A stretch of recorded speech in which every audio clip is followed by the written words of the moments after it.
Hello hello hello hello guys, welcome. आपला हा second last video 6 नंबरचा. आणि या व्हिडिओमध्ये आपण सोल्युशन्स या संदर्भात इन्फॉर्मेशन्स बघत आहोत. ठीक आहे.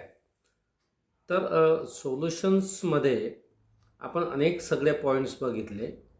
त्यामधला महत्त्वाचे जे पॉईंट्स आहेत ते याच पद्धतीनं की Henry's law, isn't it? Henry's law and then Raoult's law, आणि त्याच्यानंतर 4 कॉलिगेटिव्ह प्रॉपर्टीज, आणि त्या प्रॉपर्टीजवर किंवा रॉल्स लॉ आणि हेनरीज लॉ यावरती numericals. That is the main point. Okay. So guys, Diwali संपली, दिवाळीच्या सुट्ट्या संपल्या आणि सर्वांची दिवाळी आनंदाची गेली असेल अशी अपेक्षा करतो. आणि उद्यापासून आपण next session after Diwali vacation start करतो आहे. मी तुम्हाला म्हटलं होतं की दिवाळीमध्ये व्हिडिओ सेंड करणार आणि एक युनिट्स जे आहे ती युनिट्स आपण कंप्लीट करणार. That is the solutions. आणि एक असं पण बोललो होतो की ग्रीन केमिस्ट्री आपण कंप्लीट करणार, परंतु अनेक साऱ्या अडचणींमुळं मी तुम्हाला व्हिडिओ सेंड करू शकलो नाही. परंतु आज आपण सोल्युशन्सवरती हा व्हिडिओ बनवतो आहे. आणि सोल्युशन्समध्ये फक्त हा आणि याच्यानंतरचा एक व्हिडिओ असं सोल्युशन्स आपलं संपेल अशी अपेक्षा आहे. आणि महत्त्वाची गोष्ट, ग्रीन केमिस्ट्री याचेही व्हिडिओ याच आठवड्यात मी तुमच्यापर्यंत पोहोचवतो. म्हणजे ग्रीन केमिस्ट्रीलासुद्धा याच आठवड्यात आपण संपवणार. आणि या पद्धतीनं आपला ग्रीन केमिस्ट्री आणि सोल्युशन संपेल. मग जास्त आपला सिलेबस राहणार नाही आहे. त्याचबरोबर आपण केमिकल कायनेटिक्सला सुरुवात केली. केमिकल कायनेटिक्ससुद्धा याच आठवड्यात संपणार आहे. आणि त्याच्यानंतर आणखी एक युनिट फिजिकलचा बघूया कोणता सुरू करायचा, तो पण संपणार आहे. इलेक्ट्रोकेमिस्ट्रीचा विचार आहे. मग राहतो आपले 2 युनिट जे आपण डिसेंबरच्या 15वाड्यापर्यंत आपला सिलेबस संपतो आहे. त्याच्यानंतर आपण रिव्हिजन्स, त्याच्यानंतर आपण टेस्ट, या पद्धतीचं शेड्यूल्स आपलं लागलेलं आहे. उद्या आपण टेस्ट घेणार आहोत, ती म्हणजे पॉलिमर्सवरती. त्याच्यामुळं त्याची तयारी आपण केली पाहिजे. हे आवर्जून मी या व्हिडिओमध्ये आपणास सांगू इच्छितो. जे विद्यार्थी हा व्हिडिओ आजच्या आज बघणार नाहीत त्यांनी हे मी बोललेलं विसरून जायचं. आणि जे विद्यार्थी आजच हा व्हिडिओ बघतील त्यांच्यासाठी या सूचना आहेत. So I hope you all are the guys all rights here, and I hope that you are the better rather than before Diwali vacations, and you are very much confidence about the chemistries and other subjects, and you are well prepared for all the subjects. So wish you all the best. And we will start here the numericals on the basis of Henry's law. तर हे numericals अपन बघतो आहे. इस numericals में जो slides आपको दिख रही है दैट इज़ द न्यूमेरिकल्स. ये न्यूमेरिकल्स हमारा जो है ये है हेनरीज लॉ पे. तो देखते हैं न्यूमेरिकल्स क्या बोलते हैं. The Henry's law constant of methyl bromide, that is CH3Br, is 0.159 moles. Okay, moles per liters per bars.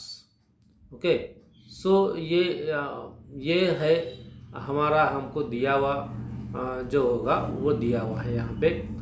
और एट 25 डिग्री सेल्सियस तो टेम्परेचर है. ठीक है. What is the solubility of methyl bromide in water. तो ये हमारा इसमें पूछा गया सवाल देखिए. Solubility of bromide, methyl bromide in water at 25 degree Celsius end at pressure at 130 millimetres per inch. तो प्रेशर आप लोगों का ये भी पूछा गया. तो देखो क्या क्या पूछा गया. एक तो यहाँ पे क्या क्या दिया है वो हमें पहले देखना पड़ेगा. हेनरीज लॉ कॉन्स्टंट म्हणजेच काय तर केची व्हॅल्यू दिलेली आहे 0.159 isn't it 0.159 moles per litre per bars. Okay, उसके बाद प्रेशर हमारा यहाँ पे जो है वो भी दिया गया है। देखो ये प्रेशर है, तो इसको हम लोगों ने अगर मल्टीप्लाइड में कर दिया तो क्या है, S is directly proportional to और S is equal to K H into P. तो हमें निकालना क्या है, तो हमें निकालना है सोलबिलिटी। तो देखो सोलबिलिटी हमें दिया है, उसके हिसाब से हमें निकालना है गाइज। तो इस तरह से हमने देखो solubility is equal to 1 minute, यहाँ पे हमें दिया गया था 130 मिलीमीटर्स, तो उसको हम बार पर एटीएम के हिसाब से उसको कन्वर्ट करेंगे। तो 130 मिलीमीटर पर एच जी इंटू 1/1760, इससे अगर हम लोग उसको डिवाइड करेंगे तो हमें ये मिलीमीटर पर एच जी का कन्वर्शंस होता है बार में। तो बार तो हो गया, तो फिर हमें यस भी मिल गया और उसके बाद एच भी क्या मिल गया, के मिल गया और पी भी मिल गया। पी हमने ये निकाला बार में, उसका मल्टीप्लिकेशन करो तो सोलबिलिटी आ जाती है। So it's very simple. तो देखो 0.159 मोल्स पर लीटर पर बार, क्योंकि ये भी प्रेशर बार के हिसाब से है और ये भी हमको बार में कन्वर्ट करना पड़ेगा, जो कि मिलीमीटर एच जी में दिया है। उसको 760 मिलीमीटर पर एच जी के हिसाब से उसको डिवाइड करेंगे तो वो आ जाएगा। तो दोनों का कैलकुलेशंस करके हमें मिला है 0.271 moles. So that is the solubility, isn't it. तो ये दूसरा न्यूमेरिकल्स है। मैं थोड़ा सा इधर में पहुंच रहा हूँ। Henrys constant of methane is in benzene, methane in benzene is 3.25 10⁻⁻² moles per liter per atmospheric pressure at constant temperature. Calculate the solubility of methane at 1 bar pressure at the same temperature. तो अब वो conversions देखना पड़ेगा। तो देखो अभी भी वही हो रहा है कि यहाँ पे 1 बार पूछा गया और वहाँ पे अभी एटमॉस्फेरिक प्रेशर में आ गया। तो सबसे पहले यही हमें देखना पड़ेगा। देखो हेनरीज लॉ कांस्टेंट दिया हुआ है जो कि 3.25 इंटू 10⁻⁻² मोल्स पर लीटर। प्रेशर दिया है आपको 1 बार। ओके, सोलबिलिटी के हिसाब से S is equal to K H बोल दीजिए या के बोल दीजिए, हेनरीज कांस्टेंट है इसलिए के एच इंटू पी। के एच जो दिया गया आपको उसको कन्वर्शंस हमें करना पड़ेगा और 3.25 इंटू 10⁻⁻², उसको अगर हम लोग डिवाइड करेंगे 1.013 से तो हमें उसका कन्वर्शन आ जाएगा बार में, क्योंकि हमको पूछा गया था यहाँ पे बार में। ठीक है, अब फार्मूला, अब कैलकुलेशन सीधा होगा। S is equal to K H into P, तो उसको कैलकुलेट करो। 3.21 इंटू 10⁻⁻² मोल्स पर लीटर पर बार हो गया। ओके, इंटू 1 बार, तो वो 3.21 ही हो गया। बार और बार के हिसाब से 1 बार है तो कोई सवाल ही नहीं आ रहा, लेकिन ये कन्वर्शंस करना पड़ेगा। इस कन्वर्शंस को आप लोग ध्यान में रखें। तो ये होगा दूसरा न्यूमेरिकल्स। ये तीसरा न्यूमेरिकल्स है guys. The solubility of N2 gas in water at 25 degree Celsius, isn't it? And 1 bar is, देखो सोल्युबिलिटी दिया है यहाँ पे 6.85 इंटू 10⁻⁴ मोल्स पर लीटर। कैलकुलेट किया गया है बताइए। कैलकुलेट है हेनरीज लॉ कॉन्स्टंट म्हणजे के एच कॅल्क्युलेट करायचा आहे। मोलॅरिटी म्हणजे काय तर सोल्युबिलिटीच आपल्याला या ठिकाणी एक्सप्लेन करायची आहे। पण डिझॉल्व द पार्शियल प्रेशर दिलेला आहे त्या ठिकाणी N2 इज 0.75 बार।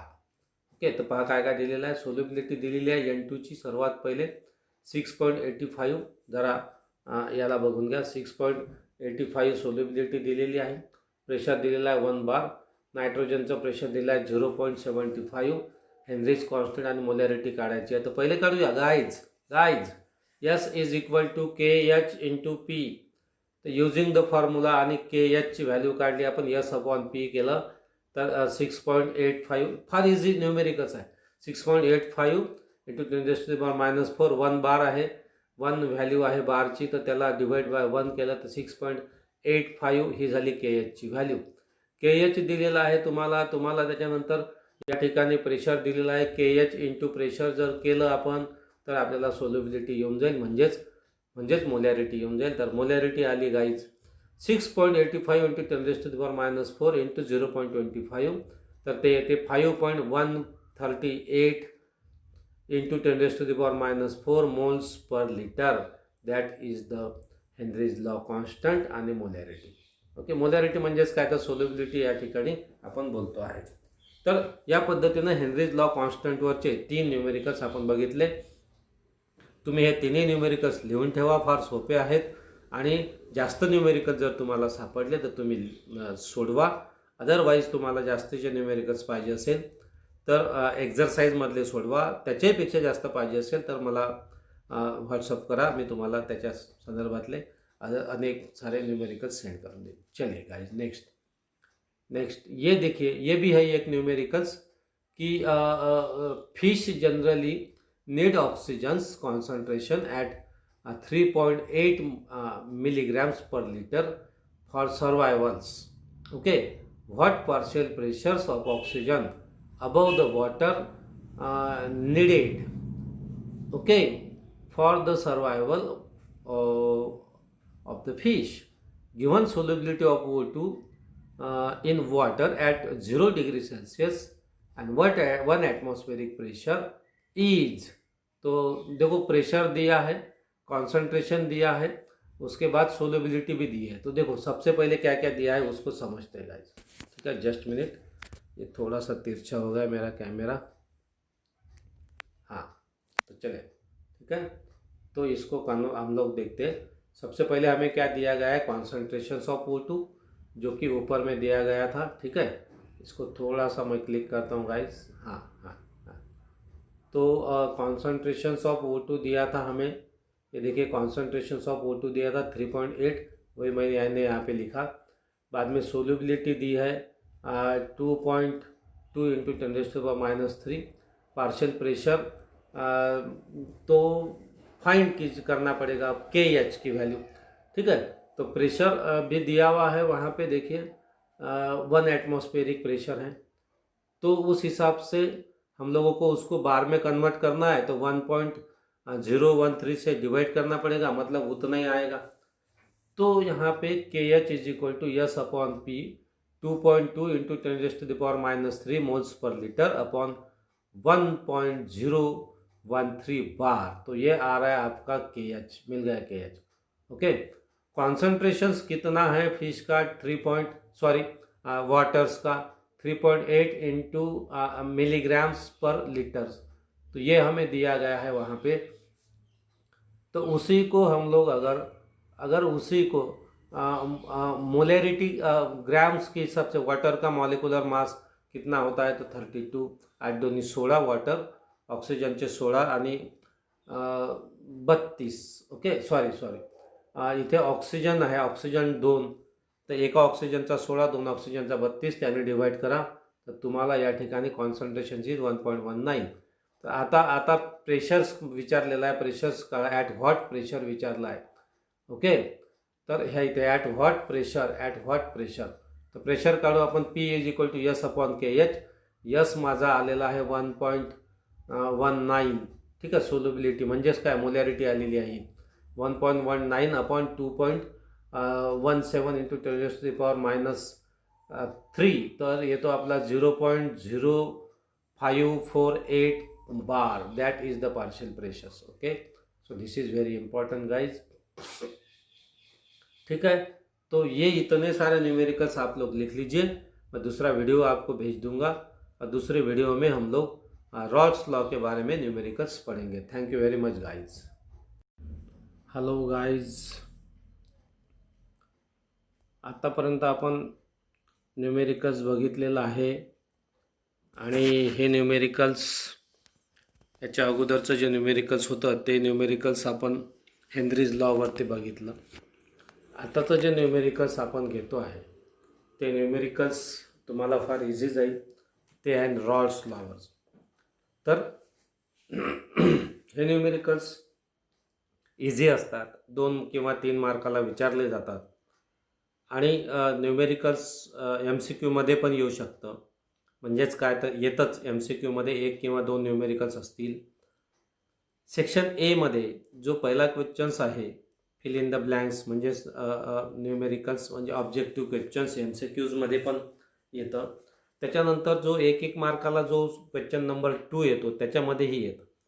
हे कंपल्सरी आहे. बाकीचे न्यूमेरिकल्स तरी ऑरमध्ये येतील तुम्हाला, परंतु साधारणतः 12 मार्काचे न्यूमेरिकल्स या 70 पैकी असतील आणि 92 पैकी 7×28 98 मार्काचा पेपर असेल. तर 40% तुम्हाला ऑब्जेक्टिव्ह 40% तुम्हाला या ठिकाणी काय म्हणतो त्याला ऑप्शनल असेल. आणि परंतु न्यूमेरिकल्स केलेच पाहिजे म्हणून हा एक छोटासा प्रयत्न आहे. एवढं सगळं बोर्डवर लिहिताना खूप वेळ जातो. That's why I can directly show you that problems. So it's very simple and nothing is serious. Okay, so but you can write and prepare all that types of numericals. So this numericals is based on Raoult's law. So the numerical is as like this: the vapor pressure of pure liquid A and B are, vapor pressure दिया है, okay, A and B are 450 millimetres पर Hg, मैंने अभी हमने देखा था, and 700 millimetres पर Hg respectively at 300, इसको थोड़ा सा क्लिक करता हूँ, हाँ, at 350 kelvins. Find the consumptions of liquids and vapour if total vapour pressure is 600 millimetre Hg. देखिए पहले दिया क्या है वो समझ में आना चाहिए. हाँ, एक सेकंड. हाँ, हमें दिया है वेपर प्रेशर ऑफ ए मतलब P10. वेपर प्रेशर दिखाते P0 से. ए का मतलब 1 पकड़ लीजिए, 450 मिलीमीटर्स पर Hg. Vapour pressure of B P20 तर त्या 700 मिलीमीटर्स पर Hg म्हणजे मर्क्युरी. Okay, vapour pressure. आणि टोटल प्रेशर जे दिलेलं आहे ते दिलेलं आहे आपल्याला. पहा किती येतं. टोटल प्रेशर जे दिलेलं आपल्याला आहे, टोटल प्रेशर ते आहे 600 EH, ह्या इथे दिलेलं आहे. ठीक आहे. हां, तर consumptions of liquids of and vapours that is mole fractions each component. Okay, मैं आता हूँ नीचे. Mole fractions of each component in liquids and vapours, isn't it? So guys, let us see. P is equal to P20 minus P10. Okay, ये formula माहित आहे आपल्याला. P20 is equal to P10 x2 plus P10. Okay, P1 is equal to Y1P and P2 is equal to Y2P. So P1 is equal to P10 x1 and P2 is equal to P20 x2. Okay, composition A and B in the solutions are x1 and x2.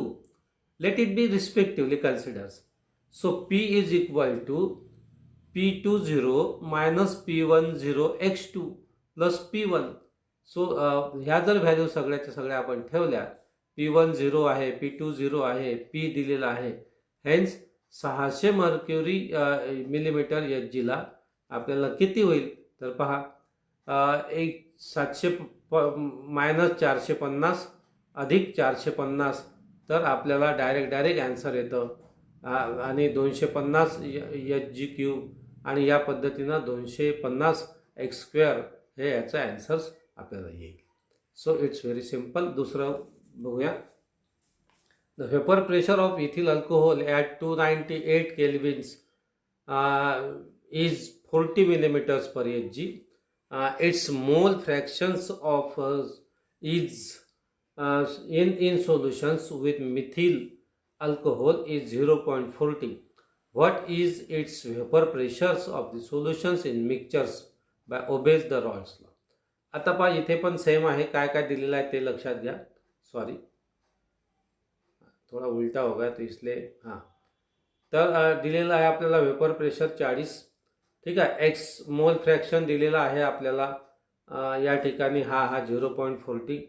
Vapour pressures of the solutions P1 is equal to P10x1 फॉर्म्युल्यात टाकून द्या. 40 millimetre Hg into 0.40 तर 16 millimetre Hg हे आपलं काय आहे vapour pressures आहे. तर हे असे छोटेसे न्यूमेरिकल्स फार कामाचे आहे, याला मी व्हेरी इम्पॉर्टन्स म्हणतो. या पद्धतीनं आपण न्यूमेरिकल्स बघितलेलं आहे. हे खूप मोठं न्यूमेरिकल्स आहे, करण्याची गरज नाही आहे, परंतु याला केलंय तरी काही बिघडणार नाही. या पद्धतीनं आपण रॉल्स लॉ आणि या न्यूमेरिकल्सला आपण बघितलं. तर गाईज